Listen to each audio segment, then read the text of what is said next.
Our defense systems are so deeply entrenched into the land of Pakistan that it is impossible to remove them. And I'm not saying to remove them.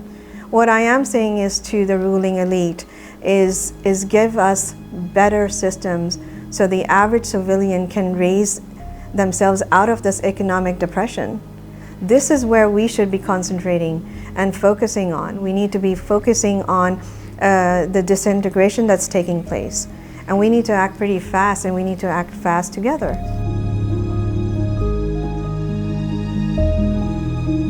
We have survived. We survived so many things that makes us stronger, not weaker. But in addition to surviving this, we have to do better. And we have to take this forward. And there's no point in hitting ourselves against a brick wall.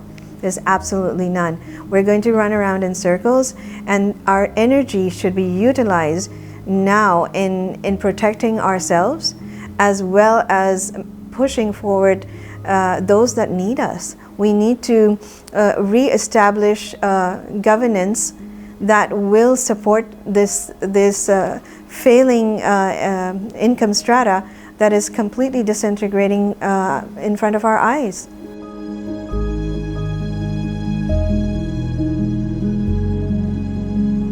This is the ideology in which we should now base Pakistan on: progressive, modernized values, a state which provides for the not only the majority of the Muslims a safe space, but also for the minority communities and the marginalized communities. These were the idea was to take forward the principles and vision that Jinnah had. You know, his values of integrity, of transparency, of honesty, and you know, very much so the discipline that he wanted the Muslimans of the subcontinents to have. That if we embrace this, perhaps this was a route towards a progressive Pakistan.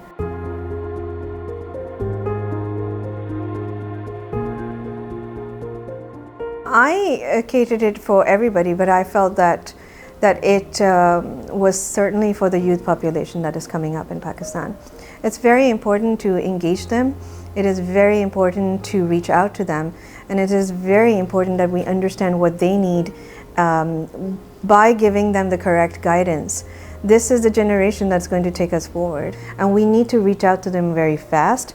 And we need to make sure that we interact with them enough on their level, to make sure that they understand different tactics to set out routes for us to have international relations, to have diplomatic talks with others, to be educated enough where they do understand why Pakistan is set up in the way it is, without trying to push back into institutions where they're not going to be getting anywhere.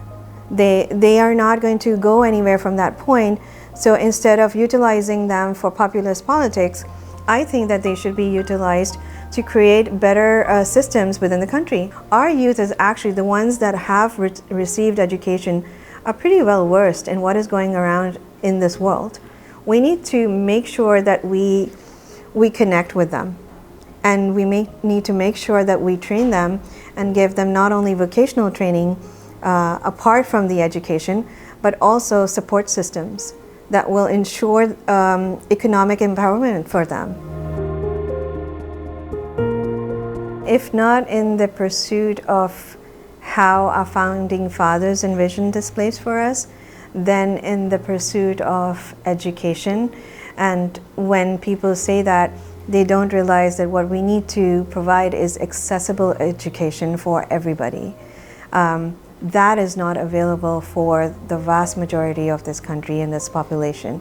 And when we empower them with this thought process, the thought process of lateral thinking, the thought process of dialogue, the thought process of actually imagining a country which speaks to each other without violent rebuttal or harsh protests or violence in general, I think that's when we will be en route to anything, towards a progressive Pakistan and towards a tolerant Pakistan.